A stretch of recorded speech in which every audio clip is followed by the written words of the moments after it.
안녕하세요. 월세 부자반을 리딩하고 있는 진입니다. 제가 강의에서 월세 1,000만 원을 이룰 수 있는 방법을 알려드리고 있는데요. 오늘 제가 소개시켜 드릴 물건은 월세 1,000만 원을 한 방에 갈 수 있는 그런 아주 매력적인 물건입니다. 왜 그러냐고요? 방이 33개입니다. 33개니까 월세 1,000만 원에 한 번에 갈 수 있고요. 신대방역에서 도보로 한 5분 정도밖에 안 걸리고요. 바로 10m 이내에 재래시장에 있습니다. 그래서 쇼핑하기도 좋으니까 굉장히 장점이 많은 물건 같은데요. 또 반대편으로 치명적인 약점이 이 물건에 존재를 하고 있습니다. 어떤 부분이 치명적인지, 그래서 투자해야 될 다가구가 어떤 건지, 피해야 될 다가구가 어떤 건지 오늘 제가 한번 알려드리도록 하겠습니다. 자, 그러면 물건지로 한번 가 보시죠. 사무장님, 네. 월세 하루도 안 빼고 받는 방법 아세요, 혹시? 그런 방법이 있나요? 그럼요. 그럼 1년이면 365일이잖아요. 네. 365일 월세 받으면 어떻게 되겠습니까? 65일 월세 받으려면? 보통 한 30일이니까. 네. 그거 아세요? 아니, 보통 제가 역시 사무장님이시니까 다른데, 다른 분께 여쭤보면은 365개가 있어야 되는 줄 알아요. 월세를 365일 받으려면. 근데 아까 말씀하신 것처럼 보통 이제 30일이라고 치고요. 30개만 있으면 30개를 1일서부터 30일로 다 월세 날을 쪼개 놓는 거예요. 그러면 1일, 2일, 3일, 4일 쭉 오지 않습니까? 그러면 365일 받는 거거든요. 근데 여기가 지금 방이 33개예요. 그러면 충분하게 뭐 공실 3개 나더라도 365일 월세 받겠어요? 안 받겠어요? 그리고 여기 쭉 보시게 되면 여기가 이제 반지하인데 여기 그 물 넘치지 말라고 홍수가 났을 때 물 넘치지 말라고 이런 구조물들이 다 있거든요. 이 구조물들이 있는데 제가 말씀드리려고 그러는 거는 앞으로 서울에서요 반지하를 못 짓게 해요. 그래서 반대로 말씀을 드리면 이 반지하 물건이 있는 것이 방이 또 그만큼 많기 때문에 수익률 측면에서 좋고요. 근데 여기 보시게 되면 여기도 5층이에요. 5층. 5층인데 보통 다가구 다중주택 상계층만 할 수가 있어요. 근데 여기 5층이면은 이 임대 수요를 높이는 게 수익률이 좋으니까 5층을 짓는단 말이죠. 그러면 나중에 나머지 2개 층은 어떻게 되겠습니까? 이 물건도 공보상으로는 근린주택인데 2개 층은 사무실로 허가가 났어요. 근데 실질적으로 보시면 이 동네가 다 그렇습니다. 사무실로 허가가 났는데 안에 보게 되면 주택으로 쓰고 있거든요. 엄연히 그것도 불법이에요. 근데 왜 그렇게 하느냐? 알면서 왜 이렇게 짓느냐? 그거는요, 수익률이 좋기 때문에 그러고 나중에 혹시 문제가 돼가지고 이행강제금을 내더라도 이행강제금을 내는 금액보다 임대료로 받는 수익이 훨씬 크기 때문에 그런 현상들이 나오는 겁니다. 그래서 이런 건물들이 여기 다 그래요. 5층 이상 진 건물들이 다 많고 여기 옥상에도 불법 건축물이 있거든요. 근데 사무장님 저기 한번 비춰주세요. 여기 저쪽 위에 샌드위치 판넬로 진 데도 그렇고 저기 다 불법입니다. 그래서 저거 이행강제금 다 내고 있는 것들이거든요. 여기 그 건물은 아주 신축이라서 잘 지어진 것 같아요. 타일 들뜸도 전혀 없고 단지 청소 상태가 좀 불량한데 여기 보시게 되면 개인 짐들이 이렇게 쭉 있어요. 그래서 제가 보니까 여기 이제 개인 짐들이 좀 있는데 택배도 와 있고 여기 살고 계시는 지금 거주를 아직도 하고 계시는 그런 집으로 보이고요. 그리고 한 반 정도, 반 정도는 벌써 이사를 나가신 것 같기도 해요. 반 약간 안 되게. 한 13, 14가구 정도 되는 것 같아요. 이사를 나가신 그런 가구가. 여기가 5층인데, 501호인데, 여기가 실질적으로는 4층입니다. 4층이니까. 뭐 사무장님도 뭐 건강하시니까 이 정도는 뭐. 그러면 여기가 공부상으로는 여기가 다락으로 되어 있습니다. 다락인데 방을 3개를 만들었어요. 그러니까 어떻게 보면 이것도 이제 불법이겠죠. 여기가 지금 불법 건축물입니다. 요 보이는 공간 자체가 복도가 불법 건축물이에요. 여기가 천장이 있고 이게 있으면 안 되거든요. 기둥하고 천장이 있으면 이제 불법 건축물인데 보시는 공간이 불법 건축물입니다. 곡선을 한번 나가 보겠습니다. 여기 이제 방수는 아주 잘 돼 있어요. 방수층 깨진 데도 없고, 방수는 아주 잘 돼 있고, 1억 4천에 계시네요. 네. 그러면 5천 정도 배당이 될 것 같은데. 네, 그렇게 알고 있어요. 그렇게 알고 다 1억 4천에 1억 4천, 1억 4천 5백에 계신 분들이 많이 있던데. 전세 반, 월세 반 이런 느낌인 것 같은데. 예. 아유.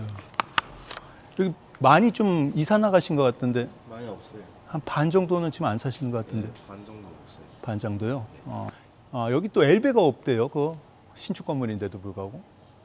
엘리베이터 없는데 뭐 계단 층고가 높은 게 아니라 불편해요. 3층도 2층만 올라가시면 되니까. 네. 지금까지 집도 둘러보고 임차인도 만나봤는데요.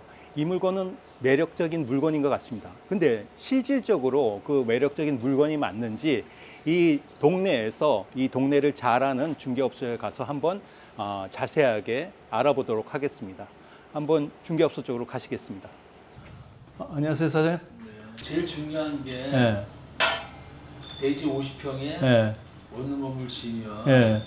5개, 네. 한 20개 정도 걸려요. 예, 저기 좀 많긴 하죠. 33개. 세 개는 세 개. 예. 얼마나 작을 것 같아요. 근데 제 생각에는 50평, 대지 50평이 20개가 적당한데 예. 뭐 또 일반 건축물이죠 또 위에. 예, 위에 꼭 그게 뭐 몇 세 잘 나가고 전월세가 잘 빠진다면 날아갈 이유가 없잖아요. 그러니까 딱 4, 5년, 예. 4, 5년 전에 지었던 원룸 건물이 가장 큰 문제가 되는 거예요. 예. 왜 어떤 왜 그러냐면 예. 문재인 정부 때는 예. 진짜 우리 사무실 번호표 뽑고서 기다렸어 친구들 젊은 친구들이 예. 중소기업에 다니는 사람들한테 1억을 무조건 대출해줬어. 예. 직장생활 한 달만 다니면 예. 되게 잘못된 거거든요. 예. 보증금 500, 1000만 원 해주고 예. 월세 집주인들이 마음대로 못 오르게 예금했으면 예. 4만 원 안 나요. 예. 근데 5천만 원 하던 방학한 월세가 예. 원룸이 예. 1억 가고 1억 5천씩 가고 막 그랬거든요. 예. 그 바람에 아파트도 막 다 뛰었잖아요. 예. 그 거품이 다 꺼지면서 예. 전세 대란이 일어난 거 아니에요. 예. 그 무슨 막 전세 다 못 받고들 다 이지랄 난 거 아닙니까? 그러니까 4, 5년 전에 지었던 건축업자들은 다 쪽박 차가지고 다 도망가 있거든 지금. 예. 다 말아먹었어 아무튼. 예. 세도 잘 안 나가는 데다가 예. 전세 대출도 안 되는 데다가 예. 이렇거든요. 예. 무슨 말인지 아시죠? 예. 그때가 최고로 정점을 찍고 무너지기 시작한 여파가 지금까지 이어져 오고 있는데 예. 그러거나 말거나 세는 잘 나가면 되잖아요. 예. 그거를 여기는 이제 먹자골목이 아니라는 거야. 예. 신림, 봉천, 서울대 입구하고는 여건이 다르다. 예. 여기 오는 친구는 사이즈를 본다. 예. 저걸 다 월세를 채워놓은 것도 문제야 지금. 네. 오시는 분들은 전세는 없으니까 이제는 네. 그래서 들어올 사람이 없다니까. 예. 전세 사기 나고 나서 못 그러니까 들어오죠. 전세를 넣을 수가 없다. 예. 월세로 가야 되거든요. 예. 가능할까 그게? 응?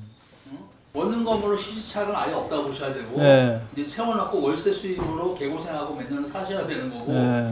그게 제일 관건이고 둘째는 신림봉천 서울대로 쭉쭉쭉 빠지는 데는 방 사이즈 크게 중요하지 않아요. 여기 오는 애들은 굉장히 까탈스러워 주택이야. 주택으로 보셔야 돼 이 동네. 완전 개념이 달라요. 예. 그러니까 방을 보통 5평은 넘어가야만 감정평가하는 엉터리거든. 네. 걔들이 감정평가하는 능력이 없잖아요. 부동산 다니면서 여기 평당 얼마나 해요? 뭐 물어보고 계산기 두들리는 거지. 네. 이 시세를 아는 사람은 부동산이 정확하고 예. 감정가를 너무 세게 넣었어. 예. 그러니까 한 번 유찰됐죠. 예. 한 번 유찰된 것이 감정가야. 예. 지금 얼마예요? 22억이요. 22억. 네? 22억. 그게 감정가라 보시면 돼. 22억. 거기서 유찰됐을 때 들어가셔야 돼. 누군가가 그거는 최저 입주가 이상으로 써낼 것이다. 네. 24억이나 25억이나. 네. 그 사람은 죽는다. 24억 때도 저는 죽는다. 그 사람은 바로 죽는다. 세도 못 넣을 것뿐만이 아니라 저 많은 걸 채워놓기가 힘들어요. 관리 자체가. 그러니까 지금 여기는 신림이나 봉천하고 달라요. 네. 사이즈를 중시하기 때문에 네. 뭐 최저 입찰가 위에서 오는 사람 반드시 죽을 것이다. 네. 이렇게 생각하는 사람이야. 그러니까 사장님이 보시기에는 여기서 한 번 더 한번 유찰돼야 유찰돼서 된다. 그래서 한 거기서 한 번 더 유찰됐을 때 예. 들어가는 것이 맞는 거지 지금 들어가는 거는 죽는 길이다. 여기 동네가 원래 다가구나 다중주택은 3층밖에 안 되잖아요. 그렇죠. 그래서 1, 2층을 다 사무소로 해가지고 다 주택으로 쓰지 않습니까? 실질적으로 원래 100평이 넘어가면 예, 예. 평균적인 100평이 넘어가면 예. 주택으로 허가가 안 나요. 예, 예. 나머지 나 근생으로 넣어야 돼. 예, 예. 근생에 있는 문제점은 예. 그러니까 편하게 계산기 뚫으려고 수익성을 극대화하지 마시고 내가 항상 오시는 분들 말하는 건 계산기 뚫리는 수익성을 극대화하지 마시고 나중에 황금성이라든가 배팔했을 때 시세 차익이라는 게 있잖아요. 예. 그거는 그런 데서 오지 않아요. 예. 알짜배기 땅에서 네. 10개, 15개, 20개짜리에서 나오는 거지. 반개수요? 그렇지. 결국은 땅만 남는 거거든요. 세월이 흘러가면은 20년, 30년 흘러가면 저 큰 덩어리가 골치 덩어리가 돼버리는 거고. 그렇죠. 그냥 알짜배기 땅 역가까운 데서 작은 거 하나 사셔야 돼요. 사시는 게 맞다. 내가 볼 때는 골 안 아프게. 결국은 땅만 남거든요. 결국은 세월이 흘러가면. 지금까지 그 신대방역 인근의 그 다가구 물건을 찬찬히 살펴봤는데요. 제가 그 방이 많은 게 여기가 33개라고 말씀을 드렸지 않습니까? 방이 많은 게 가장 큰 장점인 줄 알았는데 조사를 해보니까 방이 많은 게 큰 단점이 될 수 있다는 걸 알았습니다. 방이 너무 작으니까 여기에 주 수요층이 그 생활을 하는 직장인들이 주 수요층인데 그 사람들은 방 사이즈를 본다는 거예요. 그러니까 공실의 위험이 높을 수밖에 없다는 얘기죠. 그 대지가 한 50평 되는데 방을 33개를 뭐 부동산 사장님 얘기는 때려 박았다고 그러니까 방이 얼마나 작겠습니까? 그래서 그런 부분이 가장 위험하게 저희가 단점으로 와닿는 부분이고요. 통상 여기가 신대방역에서 도보로 5분밖에 안 되지만 초역세권이나 마찬가지거든요. 근데 보통 저희가 역세권이라고 얘기를 하는 데는 그 수요들이 받쳐주는 곳. 예를 들어서 방 크기가 작다고 하더라도 신림역 인근에 음식점이나 그런 술집이나 그런 업종들이 많은 데는 잠만 자고 가면 되는 그런 고객들이 많기 때문에 방 사이즈는 별로 생각을 안 하는데 여기는 이제 주택가 안에 그 출퇴근을 하는 그런 주 고객층이 그런 분들이다 보니까 방 사이즈를 본다는 거예요. 그래서 공실의 위험이 좀 높다고 볼 수가 있고요. 그리고 이 감정 가격이 지금 한 번 유찰된 가격이 22억 정도 되는데 이 가격도 상당히 높다. 그래서 지금 이 가격대로 이제 그 낙찰을 받게 되면 그 감정 가격이 너무 높게 돼 있어가지고 좀 위험한 요소가 있다. 그래서 그런 부분들을 그 아주 세심하고 조심스럽게 저희 월세부자반에서는 그 제가 같이 밀착을 해가지고 알려드리니까요. 소중한 종잣돈을 투자할 때 불려야 되지 않습니까? 돈 벌려고 하는 건데. 그래서 저하고 같이 월세부자반에 오셔가지고 그런 부분들을 같이 체크를 하면서 투자도 같이 하고 수익도 같이 보고 그런 재미있는 과정을 같이 함께 해 나갔으면 하겠습니다. 이 모든 것들은 저한테 오셔가지고 재미있게 했으면 좋겠습니다. 지금까지 월세 부자반의 지은이었습니다. 감사합니다. 다음에 또 뵐게요.